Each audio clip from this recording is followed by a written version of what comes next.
There's one creator. And if he had a council, it was a council of created angelic beings that did his bidding by his sovereign authority. And the idea of equally co-eternal beings working with him on a group project is totally unprecedented in Jewish and Christian teaching. Joseph Smith announced that he would publish additional installments of his Book of Abraham, but he never did. And in June of 1844, he was assassinated. And a group of Mormon dissidents published a newspaper called the Nauvoo Expositor, which accused Joseph Smith as mayor of taking too much into his own hands. And there were some references in the Nauvoo Expositor to the notion of plural marriage.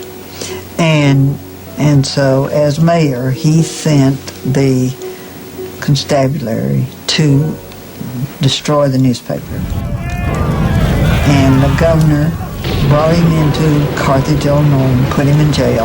And then the governor turned his back and took the militia and went to Nauvoo, leaving the jail unprotected. And then other militia with blackened faces came in and shot him. On June 27, 1844, his cell was stormed. Joseph was shot, and as he fell from a second-floor window, he was fired upon numerous times. No one was ever convicted for his brutal murder.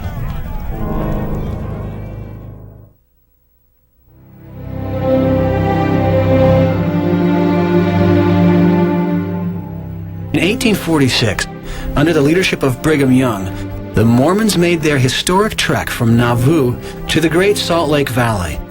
At the time, this was isolated frontier territory, far from the jurisdiction of the U.S. government.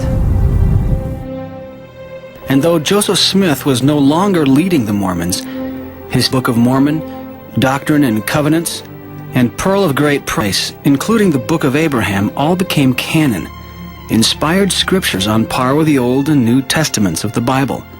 They are the basis for the unique theology of the Church of Jesus Christ Latter-day Saints to this day. In the Great Salt Lake Valley, the Mormons once again proved their ability to settle frontier territory and to build a thriving town. They began work on another temple, their greatest yet. But the scroll Joseph Smith had identified as a lost Book of Abraham remained in Illinois, in the possession of Joseph's mother, Lucy Mack Smith, and his widow, Emma. In 1856, 12 days after Lucy's death, Emma Smith, who now seemed to have ambivalent feelings about her late husband, sold the papyri to a man named Abel Combs. Emma, now remarried to a man named Louis C. Bideman, provided an affidavit attesting that the antiquities had belonged to Joseph. This certifies that we have sold to Mr. A. Combs 4 Egyptian mummies with the records of them. They were purchased by the Mormon prophet Joseph Smith at the price of $2,400 in the year 1835. They were highly prized by Mr. Smith on account of the importance which attached to the record, which was accidentally found enclosed in the breast of one of the mummies. Emma Smith Bideman, May 26, 1856. One of the things that is really interesting about Emma Smith, she was very much engaged in the process of forgetting as well as remembering, because she has to forget that he introduced plural marriage into Mormonism. Even though we know that she was at some of these ceremonies where he married other women that were friends of his, friends of hers, and her husband married them as well. She told her sons that it was Brigham Young that introduced plural marriage into Mormonism. 2 of the mummies sold to Abel Combs were later acquired by a Chicago museum that was destroyed in the Great Chicago Fire of 1871. It was assumed that the Joseph Smith papyri had also been destroyed, lost forever to the emerging knowledge of Egyptology.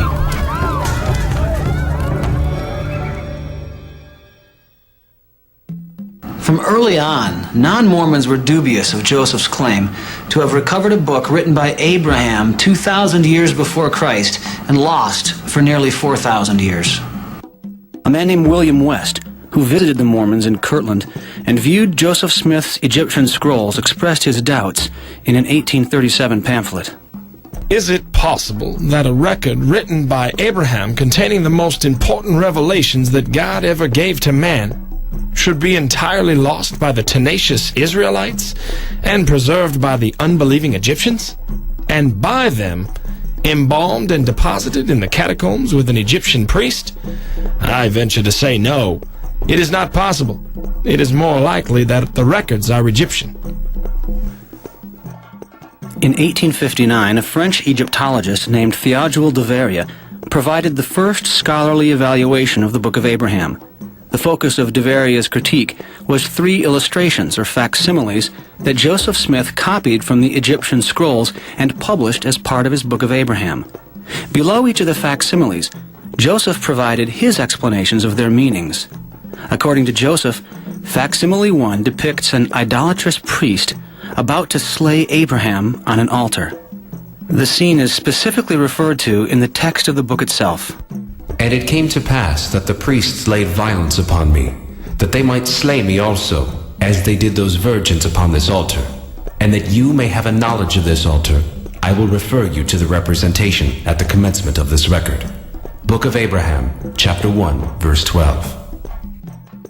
But de Verrier noticed that there was something wrong with the pictures. They closely resembled scenes he had come across numerous times in common Egyptian burial documents. But Smith, according to de Verrier, had completely misidentified the characters and the scenes. In facsimile 1, Smith labeled the standing figure on the left as a priest, knife in hand, attempting to slay Abraham. In reality, said de Verrier, this is the Egyptian god Anubis, assisting the resurrection of a deceased Egyptian. Anubis was also drawn incorrectly. He should have been pictured with the head of a jackal, not the head of a man. The god Anubis, who should have a jackal's head, effecting the resurrection of Osiris. Théodule de Verrier, 1859. You would never imagine, as an Egyptologist, that the god, the black god on the left of this scene, had anything but a jackal's head. That's just normal. Joseph Smith had explained another of the illustrations in the Book of Abraham, called facsimile 3, as Abraham, seated on Pharaoh's throne, lecturing the royal court on matters of astronomy. But again, de Verrier said Joseph's explanation was completely wrong. Facsimile 3 was also a rendition of a common scene from Egyptian burial documents, depicting a deceased man being led into the presence of Osiris, the Egyptian god of the underworld. The deceased led by Mat into the presence of Osiris. His name is Horus, as may be seen in the prayer which is addressed to the divinities of the 4 cardinal points. Théodule de Verrier, 1859. Joseph said the characters above the man's hand identify him as Shulam. In actuality, the hieroglyphics give his name, Horus. There is no mention of Shulam at all. De Verrier's initial analysis of facsimile 3 is accurate. It is the result of the judgment scene in which the deceased Horus is being brought into the presence of Osiris. In the year 1912, Franklin S. Spaulding, the Episcopal Bishop of Utah, brought a new round of scrutiny to the Book of Abraham when he asked 8 noted scholars of Egyptology to evaluate the 3 facsimiles. To a man, they agreed that Joseph's explanations were erroneous. It is difficult to deal seriously with Joseph Smith's impudent fraud. Smith has turned the goddess Isis into a king, and Osiris into Abraham. A.H. Sayce, Oxford University. These 3 facsimiles of Egyptian documents in the Pearl of Great Price depict the most common objects in the mortuary religion of Egypt. Joseph Smith's interpretation of them as part of a unique revelation through Abraham, therefore, very clearly demonstrates that he was totally unacquainted with the significance of these documents and absolutely ignorant of the simplest facts of Egyptian writing and civilization. Dr. James H. Breasted, University of Chicago. The Egyptian papyrus, which Smith declared to